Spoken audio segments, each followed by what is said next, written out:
As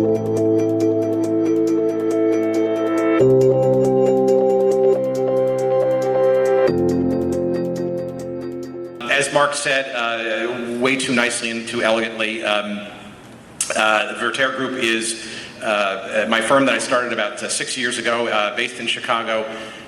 We focus on advising and consulting companies, big and or small, depending on what they are, around media and technology and all the intersection of such. Lots of exits of smaller companies, lots of helping bigger companies figure out what to do about the smaller ones and get to the future, shall we say, faster. But that comes off the back of about almost 20 years of agency-centric experience at both the Publicis family and the IPG family. In the last 2 jobs in those places were founding and running ventures practices. It's around that time, in my years back when I was relevant, that I came into the orbit of our first guest, and he's basically a legend in this industry. If you don't know the name Jack Myers, I'm not sure that you actually work in this industry.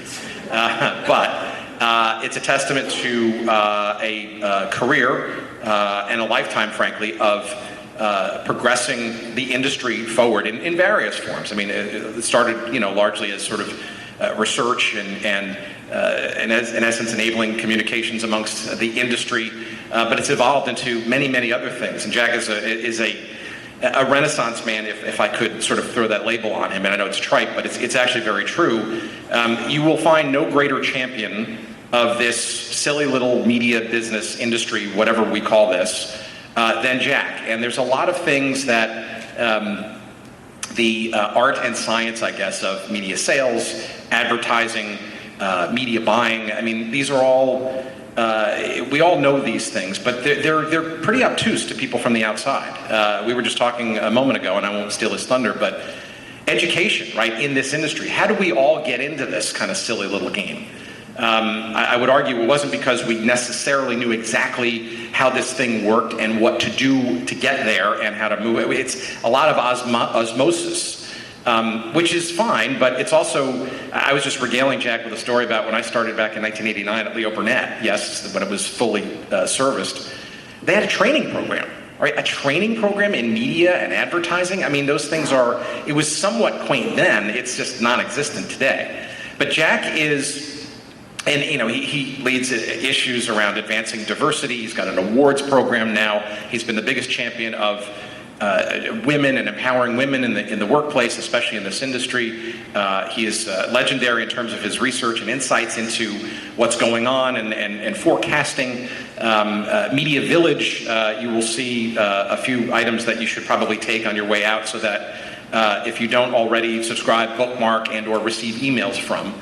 It's a forum for conversation as well as education from companies, from people who cover various categories and stuff. Jack is the guy behind all of that stuff, and this is just scratching the surface, but I could think of no better person, frankly, to kind of help scene set and maybe sort of give a bit of sort of a visionary understanding of, frankly, maybe where we are in all of this, because it is crazy times right now in this industry.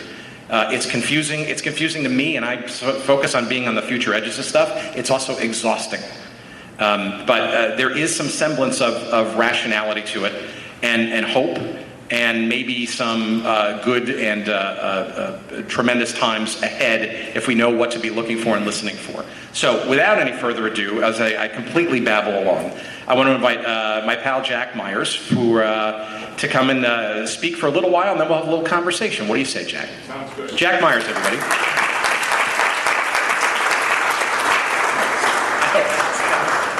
I hope that was okay. Okay. I want to package that. I wish I'd recorded it, take it back to my team to let them know why they should listen to me. You know, what Tim didn't tell you is he actually was just looking for someone who was older than him to speak. So I appreciate being here. If we could switch over to the presentation, that would be great.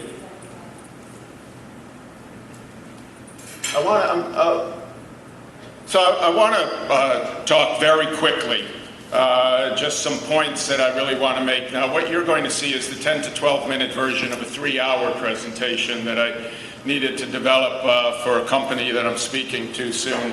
And I really wanted to focus in on what is really, really important to all of us right now, and that's the transition that we are at a moment in time right now, 2020, that I think will be not only the most important year in our industry, but the most important year perhaps in our history, or at least since the early part of the last century, when we were moving from the industrial age into the industrial age, and where the developments, the technology advances of the 30-year period from 1890 to 1920 were all really taking hold, and there was a huge post-World War I acceleration.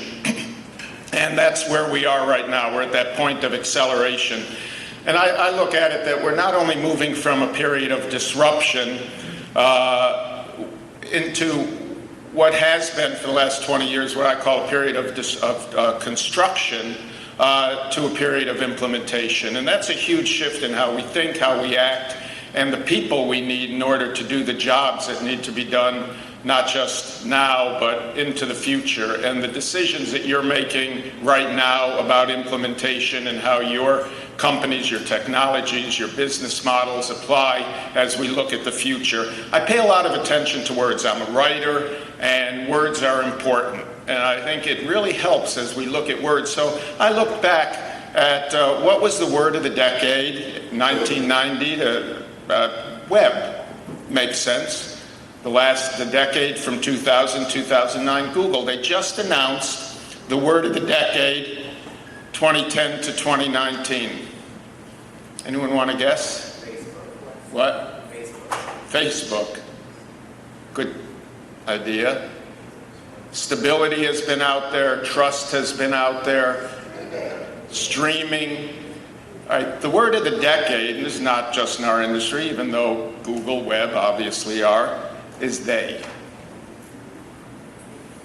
American Society of Linguists, they. The non-binary, gender-related, they.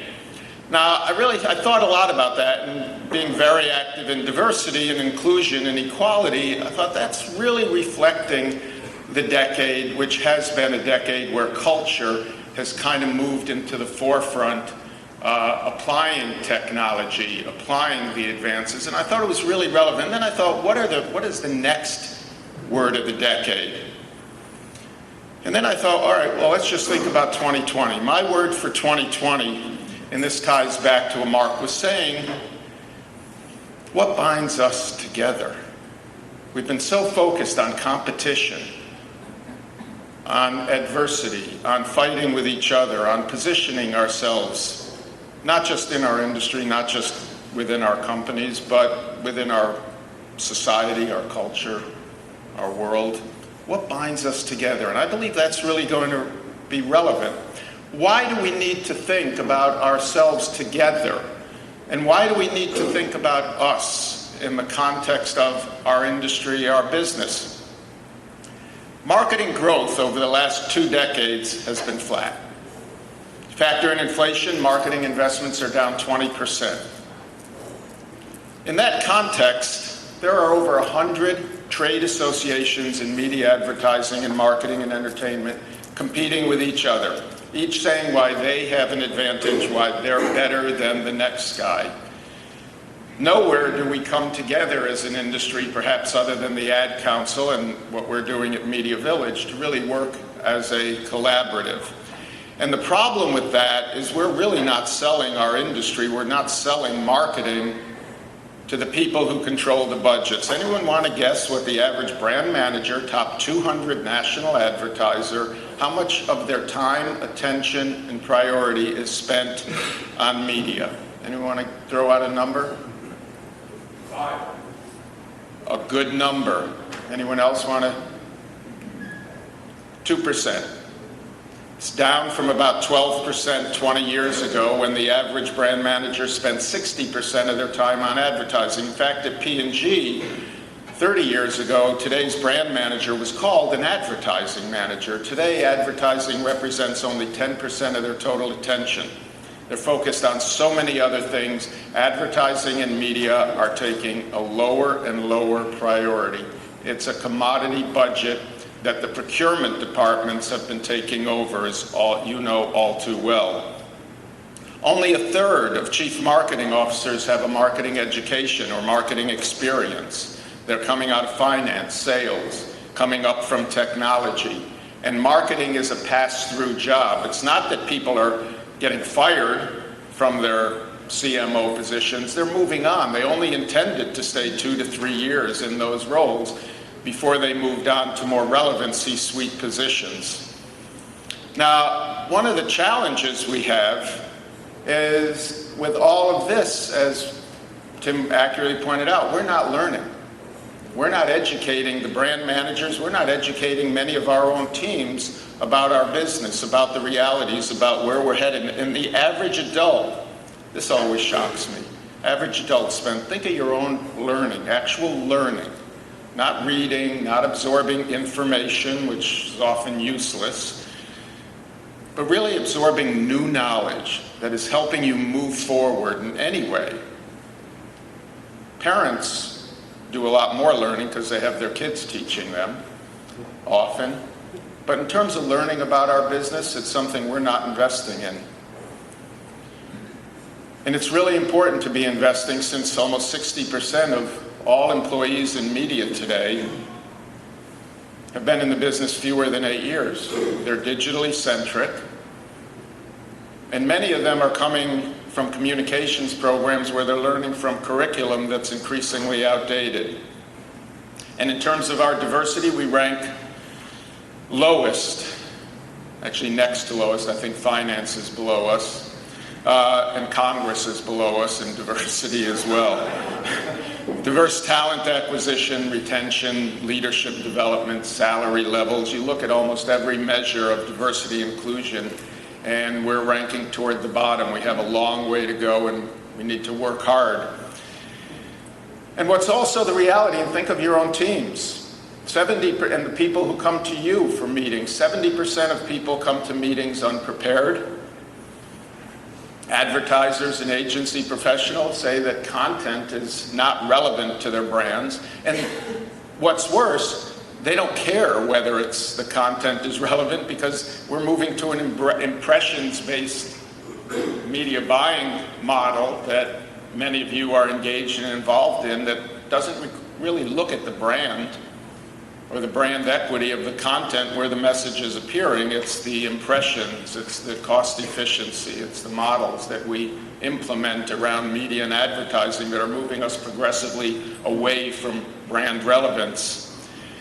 And what I consider to be a real opportunity for all of you, certainly for us at Media Village, our industry underinvests in internal and external education to our own teams and to our clients and to our investors, to all our stakeholders. We underinvest. We invest about 6%, 4 to 6% on B2B education, internal and external. The average across all industries is 28%, market leaders 40%.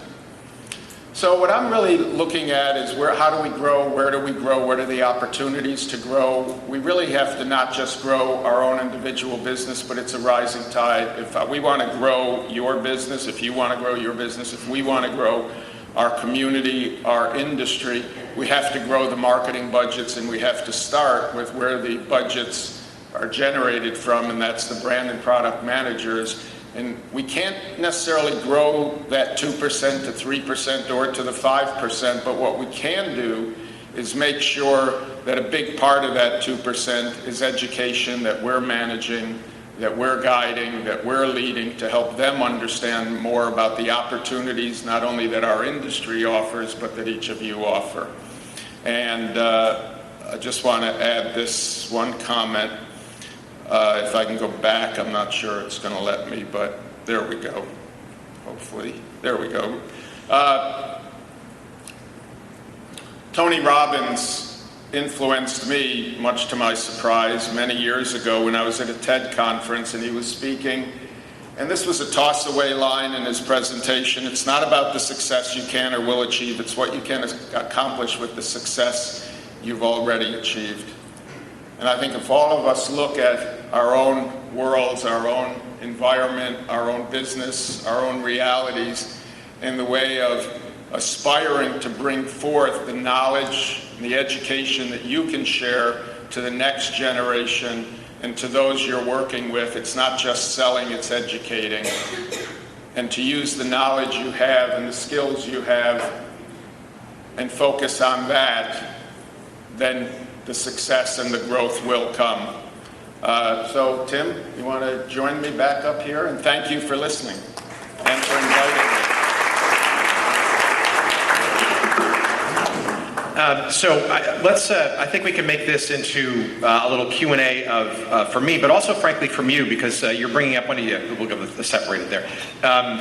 Also questions from you all too, because there's some big thoughts there, right? And I'm just going to sort of maybe start with one and maybe get a little bit more granular, right? So in our world, right, so one of the words, or one of the entities that we really didn't talk about is the world of the agencies, right? Because media sellers have to go through these filters on behalf of these agents of marketers, and there are professionals in the midst of all of this, right? And having been in that space for some time, having seen what sort of has transpired in that industry, I'm wondering how you look at, through the lenses of what you just described, how media professionals in the advertising agency world are adapting and handling all of this change, and is there any room for hope given all the constraints that it seems to be buffeting them these days? We have most of the major holding companies and a number of the large regional agencies as members of Media Village. They share thought leadership, education there, speak to their stakeholders, and it's not just them, it's the whole industry really struggles with thought leadership, with content, with education. And the fact is that the agency holding model was you know, as you know, was built out of a totally financial model, and it worked. It doesn't work anymore as a financial model. It doesn't work when you're struggling for 2% annual growth and hit 3%. Wall Street, responds positively. So Wall Street continues to look, and as long as you're delivering, some value to the to the stockholders. But the fundamental business models of the agencies have collapsed already, in my opinion. Similar event, but it was almost all brand marketers. And I thought I was going in and talk with them about how to invest their budgets, but it turned out they were all the heads of the in-house media agencies, mostly digital. And so there were a lot of digital sellers there, and they were really excited, this coming together. It was really great, actually, a really fun, good meeting, and the buyers and the sellers were having great engagement. I got a lot of the buyers, the heads of the digital agencies, the in-house agencies, and I said, so how much time who owns the budget that you, and of course it goes back to the brand managers. How many brands in your organization? There were a couple that had a couple thousand, there were a couple that had a few hundred, a few that had 30 or 40. How much time do you get to spend with the average brand manager a week? And every one of them came back and said, well, we really have to look at it on a monthly basis. I get about 20 minutes per brand manager per month. So I said, so the people here who are here to sell to you and engage with you, how much time can you spend with the average brand manager on any one of them? And to a person, they said 0. 0. They're not upselling, they're struggling to keep their relevance within their organization, and that's built around cost efficiency. So the business is bifurcating, and I think it's increasingly going to cost efficiency focus, commoditization, transactional, Walmart models, loss leaders, but bring them in the store and we'll sell all our other inventory, NBCU being a perfect example of that, successful example of that. But those who really care, have offers, have solutions, there really are very little paths other than online learning to reach those individuals who control the budget. So I think we as an industry have to figure out not just how we communicate more effectively, but how we empower agencies. One of the solutions that I work with a number of our member companies around is actually changing. Let's talk about the agency business model. The agency, as you well know, was originally funded by the media. It was 15% media. It subsidized everything else, didn't it? Subsidized everything else. Controllable, you could project it, you knew that it was just baked into the model, and you could offer services either below cost or for free to the client to get them to hook in, right? And the model, of course, was based on what? Buying more media. Buying more media. That was always the recommendation. And the media department got the last 15 minutes of the presentation to the clients, but it was still where everything flowed from. Started out with the newspaper industry. J. Walter Thompson was a rep for the newspapers and went in and said, I'll give you the services for free. Realized there was and I'll take a commission. We need to go back to that all collapsed when General Motors and other advertisers in the 80s said, wait a second, we don't want the media to be paying you, we'll pay you. But the 15% commission will take that at the client. A lot of invoices still have a 15% commission built in a lot of the legacy media. But it's increasingly, though, that's not only now, it's obvious now, but it's an anachronism, right? In a world where tech platforms dominate and more automation, and you mentioned a couple of key slides there. One is that the relevance of the content seems to be truly dissociated from the needs of the brands, right? So there's that sort of, and I'm not sort of asking about sort of waxing nostalgic here, right?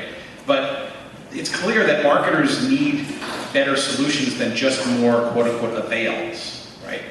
And then I guess the other sort of issue that I thought was interesting is that 70% or so of people don't show up at meetings prepared.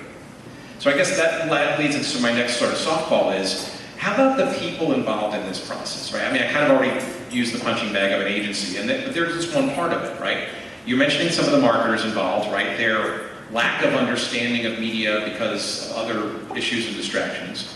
But you also have an audience that is largely comprised here of people who represent properties, who are going through their own changes and innovations themselves, but still want to communicate that they have value for marketers if they only understand the brand properties and value propositions of what they have to offer.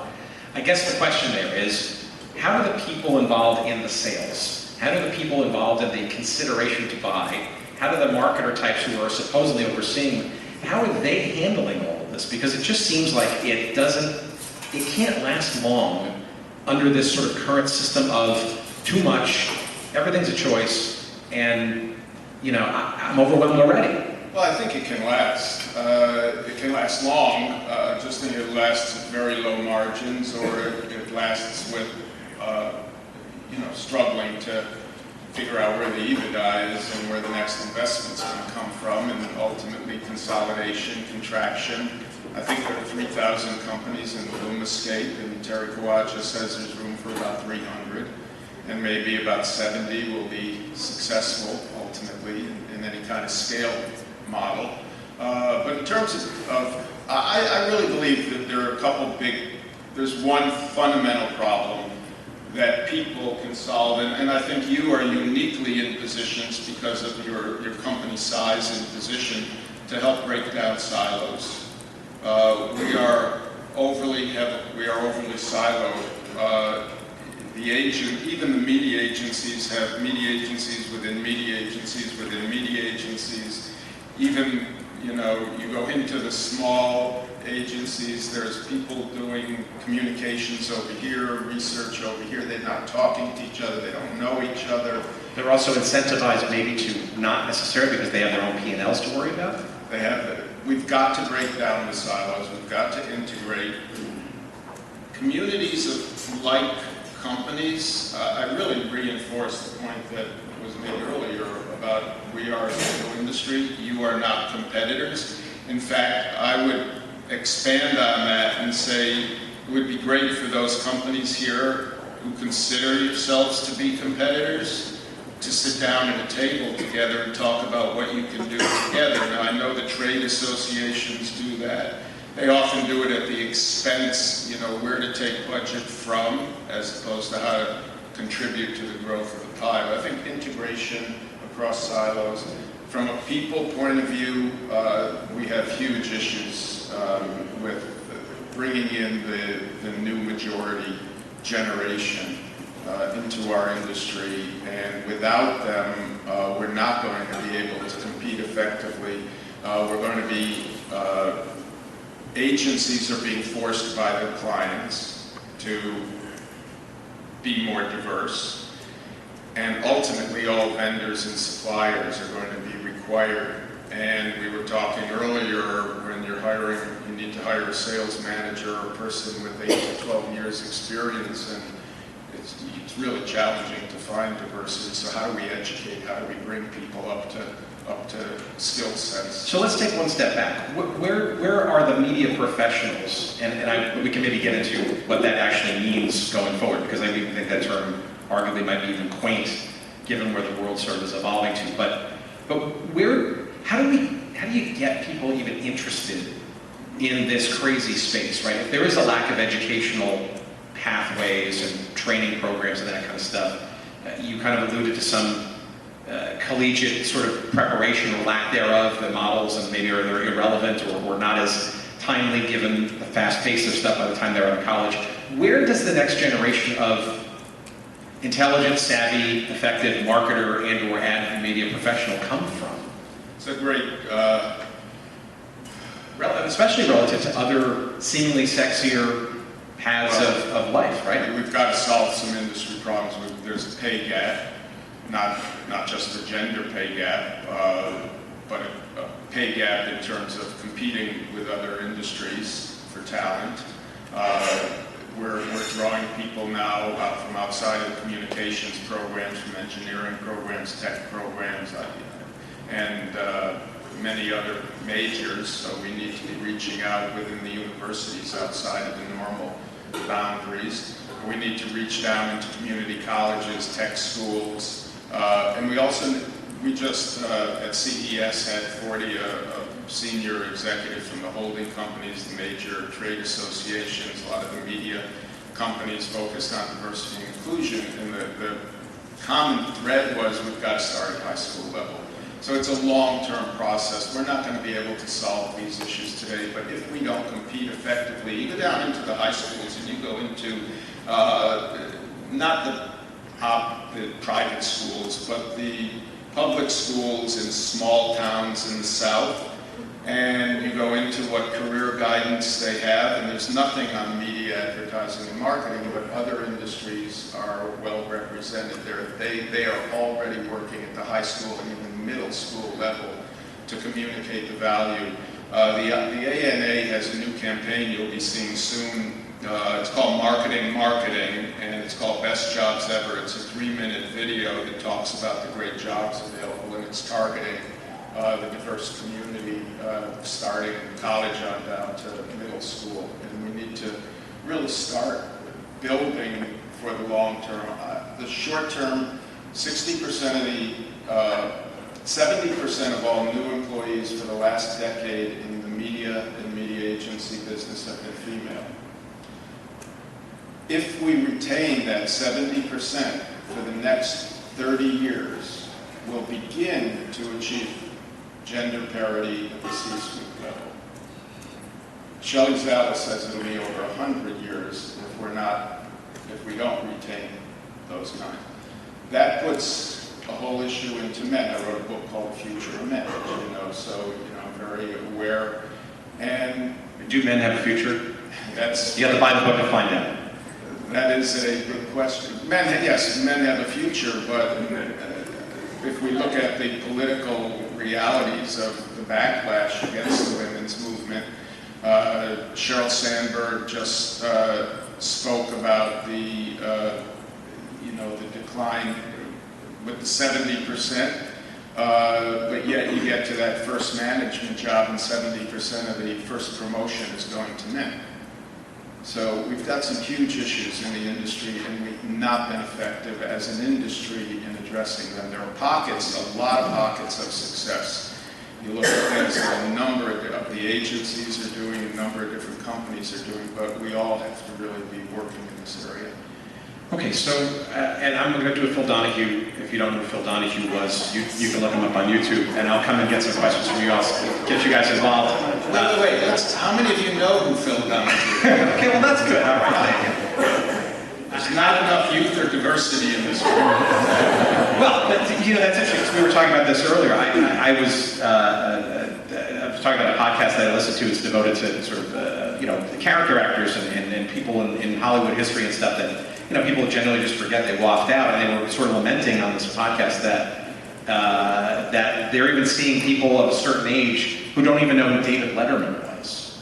I mean, I already feel old as it is now, but I mean, David Letterman's not that far away in generational, in the generational lexicon. So, but I guess that sort of leads me to my question. You mentioned Sheryl Sandberg, who epitomizes, right, I think sort of the big sort of gorilla in the room, or elephant in the room, which is the technology, right? Maybe back when, yours truly was sort of focusing on the future of television, and it sort of it was a confection, and it was very interesting, and it was very intriguing, and wide-eyed, googly-eyed opportunities.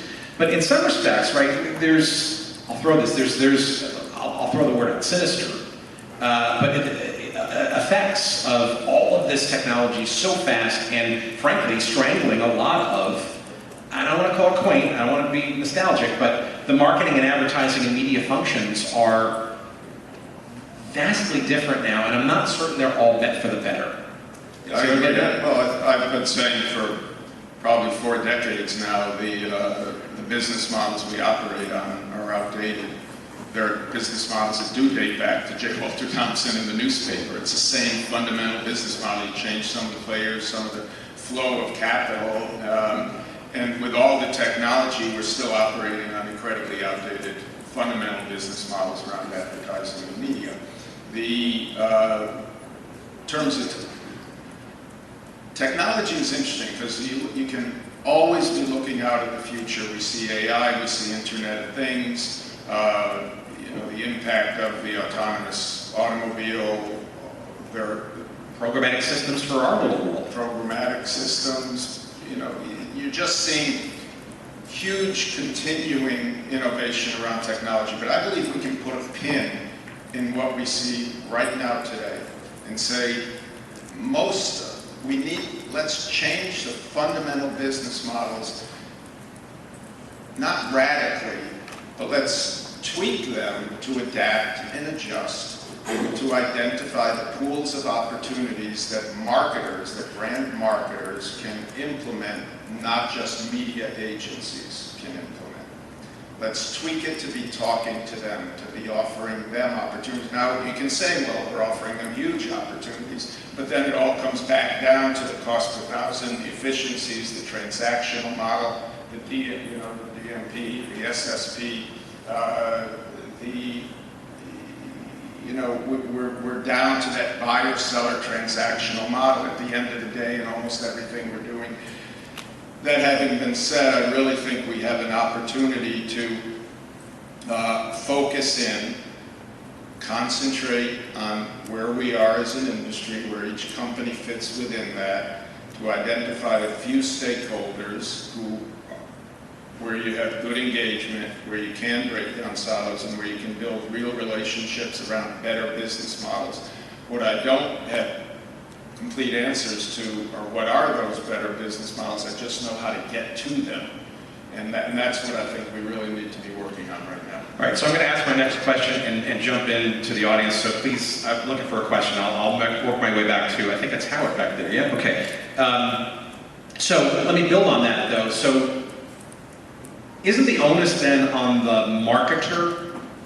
And there's some other things embedded in this question, right? Because you mentioned sort of the process by which a marketer, through an agency to a media supplier, and then it goes back through it feels to me like there's a squeezing of this sort of agency role, and frankly more of a requirement for a marketer to be much more media understanding, and frankly, marketing holistic, maybe technology bringing that about, to move more nimbly, maybe more direct, quote unquote, to consumer, bypassing perhaps some of these agency models that were set up for the way business was done 30, 40 years ago.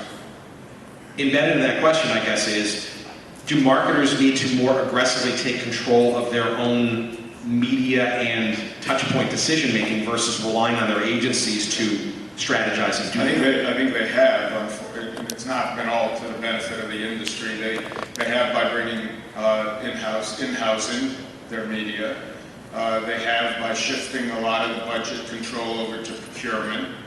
They have by looking at the funnel that we all know all too well and saying advertising fits in at the top of the funnel and I'm taking control over the bottom of the funnel. And what we're going to see, the interesting, you mentioned Facebook, I think the next 5 years we're going to see a drain from Facebook. And that drain is going to be going to the media groups at Walmart, at Target, at Kohl's, at Kroger, all of whom are now building out their online commerce and taking advertising dollars. So, Amazon, I think, did $2.3 billion in ad revenues in 2019 reported, up from, I think, 600,000 just 2 years ago, or 600 million. You now have Roundel at Target, you have Voodoo at Walmart, all of which have advertising inventory, and it's the old co-op model. So they are taking control, but they're taking control over where they see the direct connection to the bottom of the funnel to sales. And it's not even necessarily the consumer sell, it's the sell out to the retailer, it's the shelf space, it's the slotting practices that are now moving online. And that has always historically represented more than 2/3 of the total marketing budget. So we're playing for shrinking dollars. 85% of the digital growth, you know these numbers better than I do, going over the last several years. The growth of advertising has been totally built on the back of Google and Facebook, and now increasingly Amazon, Walmart, Target, and others. But that money is flowing down into the below the line, back into the below the line. So if you want to break down silos, those are the silos to break down. Where's the commerce? Where's the opportunity? Where's the connection to that bottom of the funnel? And that's where you get the attention that goes beyond the traditional media, I think. So actually, Jack, I think I have 7 questions, but one, and actually I want to hear your perspective on this too, Tim. It seems like there's a confluence of events that is training advertisers to focus on short-term sales and not focus on long-term brand building, right? Big data, programmatic, the behaviors of direct-to-consumer brands, and how much does it worry? And Tim, I think your perspective from the agency side would be good too. How much do you worry that if we forget that media, especially TV, helps build brands, and that you need big reach to achieve brand building, does that worry you that, in the future, all we're going to do is sort of think about how do I just drive that incremental, bit of water out of the stone and not think about building brands? Go ahead. Oh, no, I Defer to me? No, I defer to you, but actually what maybe set it up by the point that you brought up about the below-the-line marketing dollars, right? That becomes, frankly, part of the media vortex now. Arguably, the sunny side of that is there are budgets to be had, and arguably that can actually be helpful in building brands. I think not just at the top of the funnel, right, with the reach and the brand name and the proposition, but also, dare I say it, CRM. Right? Customer relationship management, right? Where that bottom of the funnel matters, because it's not just that first sale. To Howard's point, it's how do you keep that consumer that we spent so much time trying to get into our funnel, in our funnel, right? Lifetime value of customer. I don't know, maybe I'm stealing your thunder there, Jeff, but. No, that's exactly right. I think we also, as an industry, Howard, need to practice what we preach.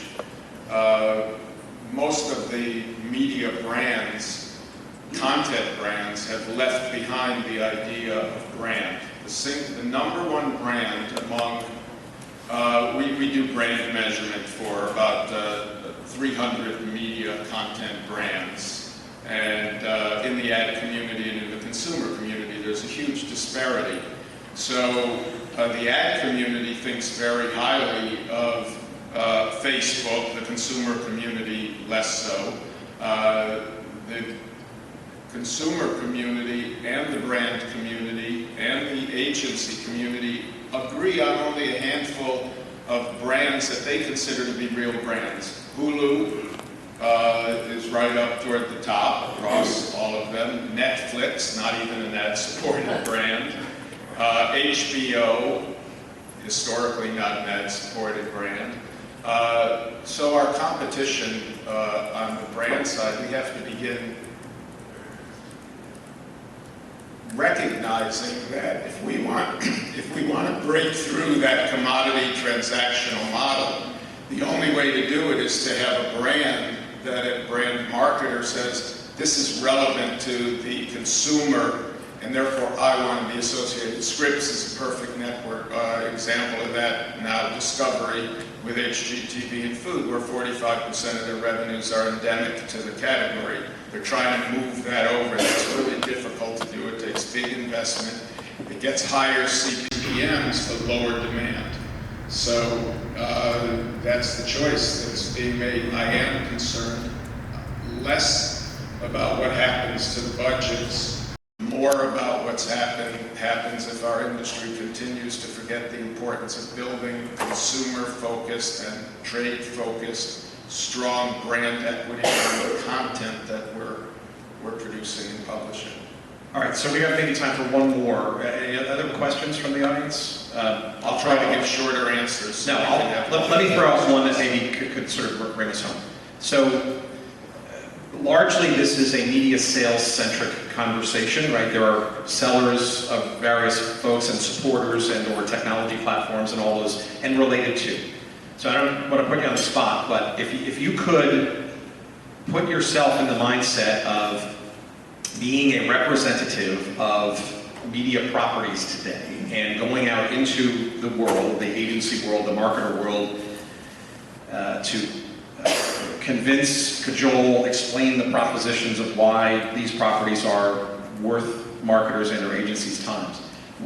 What advice do you have for folks in the selling profession as all of this stuff sort of circulates and pollutes, frankly, the seemingly straightforward process of selling more advertising, right? It's inherently more complex, as we kind of alluded to.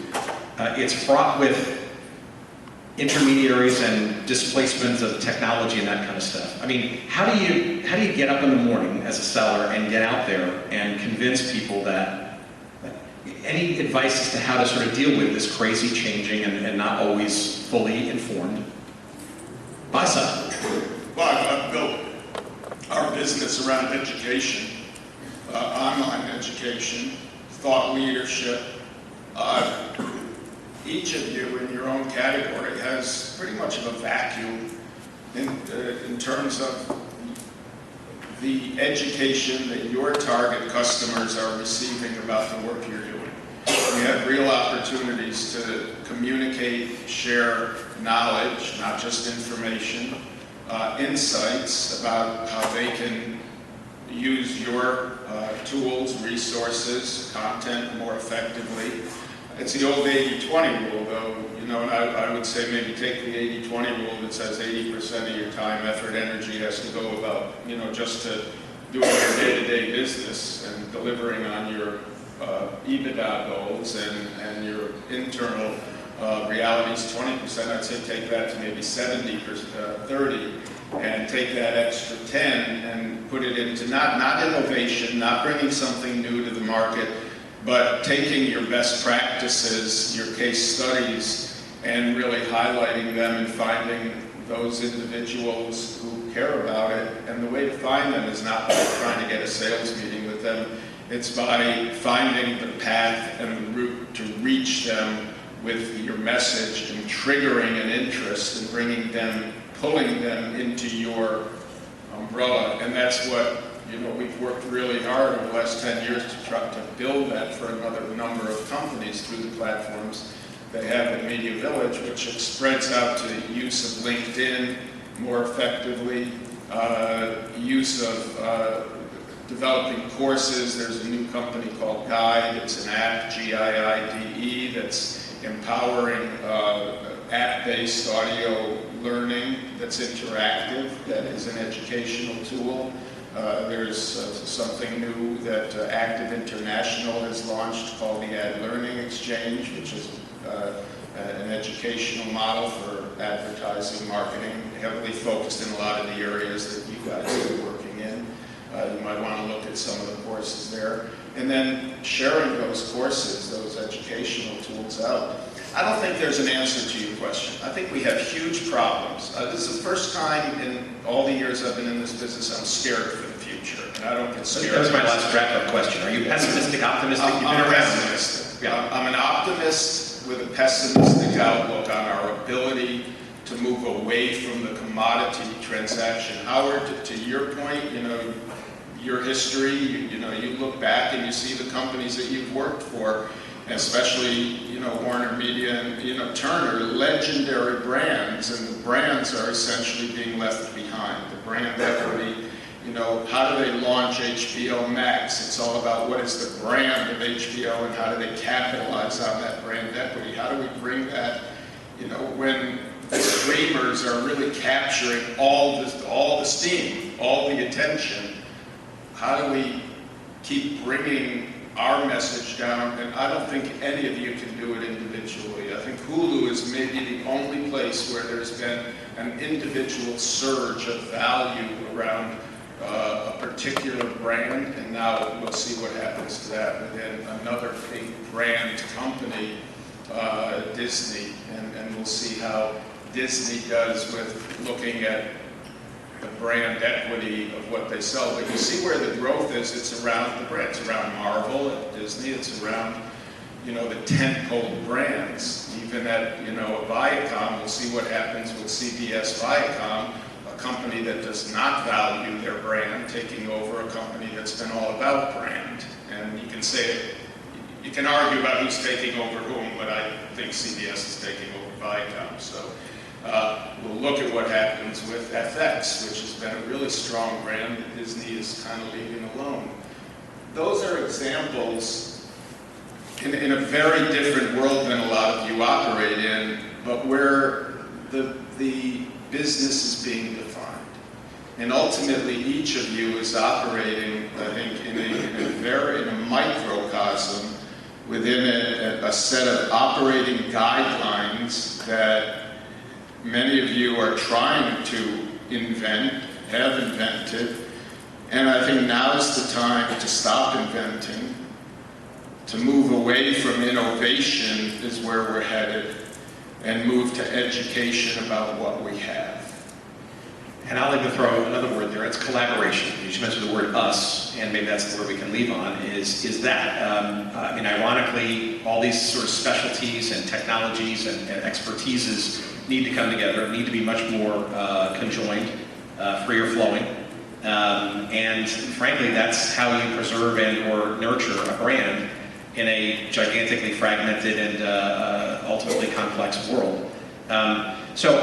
This has been, to me, very enlightening, and hopefully this is a good scene setter. We're going to segue into Mark Gorman's viewpoint of where the media landscape is, but if you could please, before we do that, join me in thanking Jack Myers for sharing his thoughts with us.